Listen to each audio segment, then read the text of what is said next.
Your 3-year-old can't recite the alphabet yet, and you feel a knot of worry in your stomach. Your neighbor's child is already reading simple words while yours is still stacking blocks and pretending to cook imaginary meals. The preschool down the street advertises early literacy programs and advanced learning curricula for toddlers. Social media is full of parents celebrating their 4-year-old's math skills or spelling abilities. And somewhere in the back of your mind, a voice keeps whispering that you're falling behind, that your child is falling behind, that you should be doing more flashcards, more worksheets, more structured learning. But what if everything you've been told about early childhood education is backwards? What if the race to teach letters and numbers before kindergarten is actually missing the point entirely? What if there's something far more critical happening in your child's brain before age 5, something that determines not just their academic success but their emotional strength, their relationships, their resilience, and their capacity for joy? Today we're exploring what children actually need in those crucial first 5 years, and why the parents who focus on connection instead of curriculum are giving their kids the greatest advantage of all.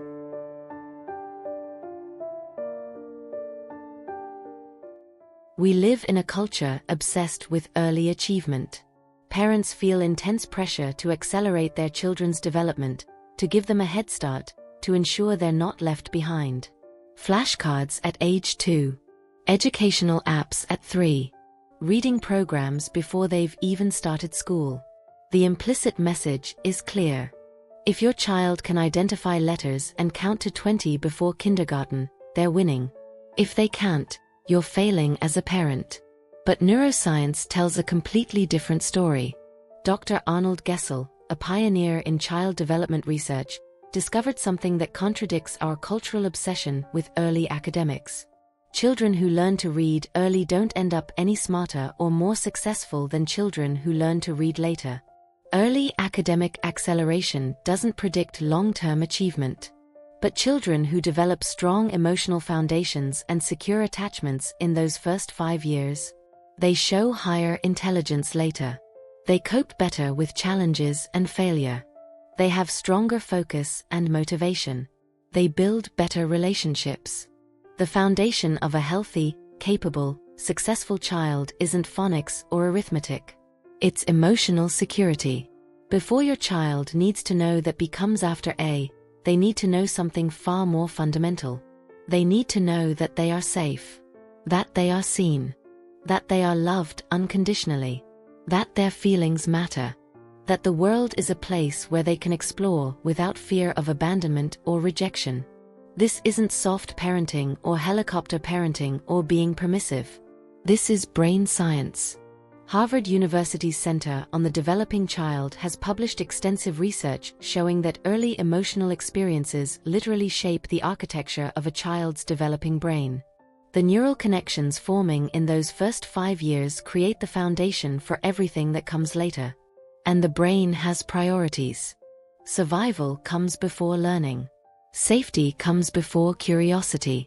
When a child's nervous system is in a state of stress or fear, the thinking parts of their brain shut down.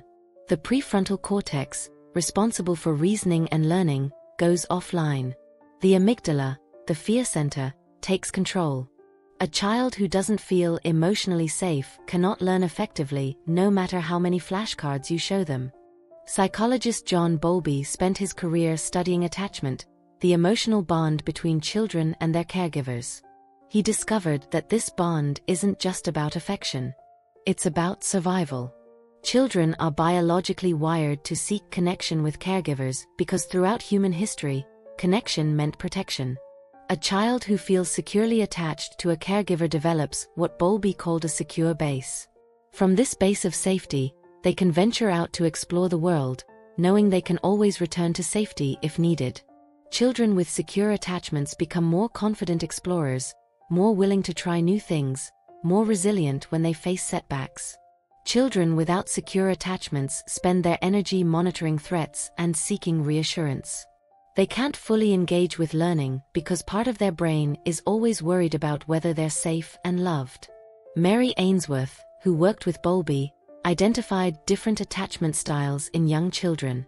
Secure attachment develops when caregivers are consistently responsive to a child's needs. Not perfect. Not helicopter hovering. Just reliably present and attuned. When a securely attached child gets hurt, they know they can go to their caregiver for comfort. When they're scared, they know someone will help them feel safe. When they're excited, they know someone will share their joy. This repeated experience of having emotions acknowledged and needs met literally wires the brain for healthy emotional regulation. And emotional regulation is the skill that predicts success in school, relationships, careers, and life. A child who can manage frustration, delay gratification, and persist through difficulty will thrive. A child who melts down at every obstacle will struggle. These skills aren't taught through worksheets. They're built through thousands of small moments of connection. So what does this actually look like in practice? It starts with how you respond to emotions. When your 3-year-old has a meltdown because their tower fell down, your instinct might be to say, "Stop crying, it's just blocks, we can rebuild it." But that response teaches the child that their feelings don't matter, that being upset is wrong. A response that builds emotional intelligence sounds different. "I see you're really upset. You worked hard on that tower and it fell. That's so frustrating. Do you want to rebuild it together or try something else?" This acknowledges the feeling, validates the experience, and offers support. Over time, this pattern teaches the child that emotions are information, not problems. That they can feel big feelings and survive them. That someone will help them through difficult moments. This is the foundation of resilience. Another crucial element is play. Real, unstructured, child-led play. Not educational games designed by adults. Not screen-based learning apps.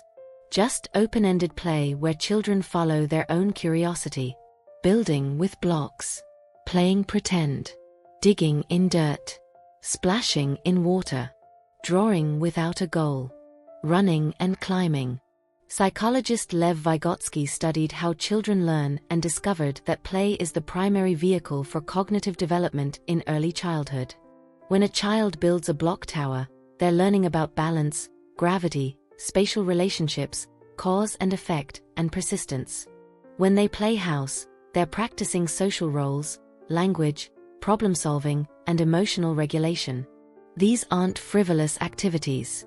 They're the actual work of childhood.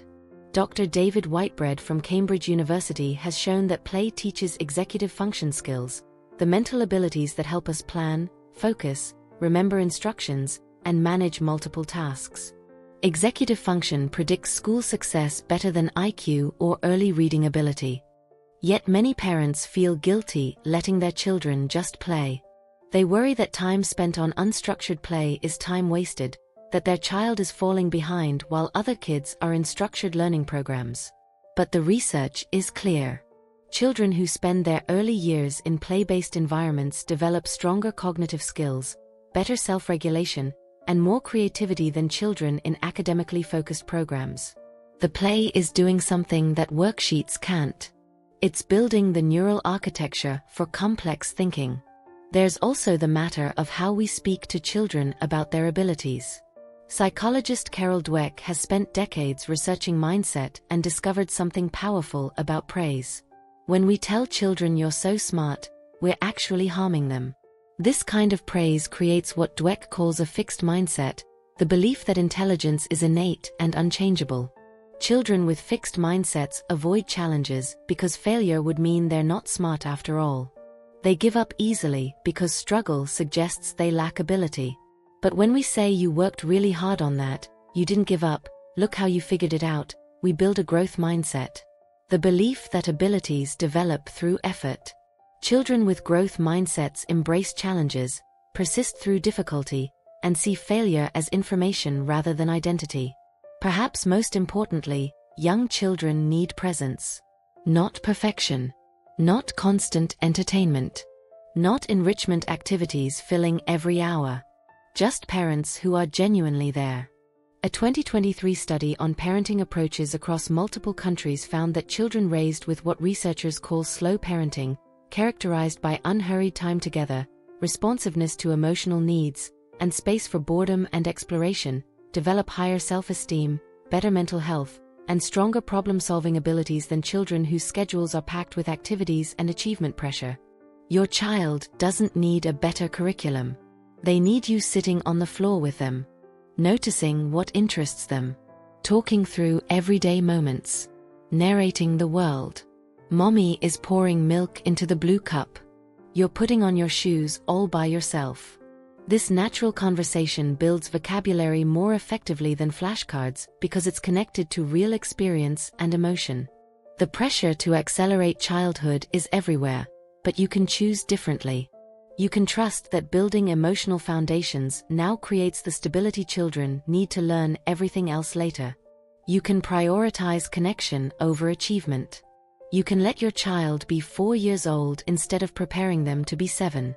You can protect their right to play, to feel, to explore, to be seen and loved for who they are rather than what they can do. This isn't lowering standards. It's understanding what actually matters. When a child feels safe, when they know they're valued beyond their performance, when they've spent years playing and connecting and being genuinely seen, their brain opens to learning. Reading becomes joyful instead of stressful. Math makes sense because they've built foundational concepts through play. School is manageable because they have the emotional regulation to handle frustration. You're not raising a test score. You're raising a human being who will navigate this complex world for the next 80 years. What they need most at age 3 isn't alphabet mastery. It's the certainty that they matter, that they're capable, that they can trust the world and the people in it. Give them that foundation, and everything else will follow. Your presence is the curriculum. Your connection is the lesson. Your attunement is the advantage they need. If this changed how you think about early childhood, share it with another parent who needs to hear it. And subscribe for more psychology content that helps you understand what really matters in raising emotionally healthy children.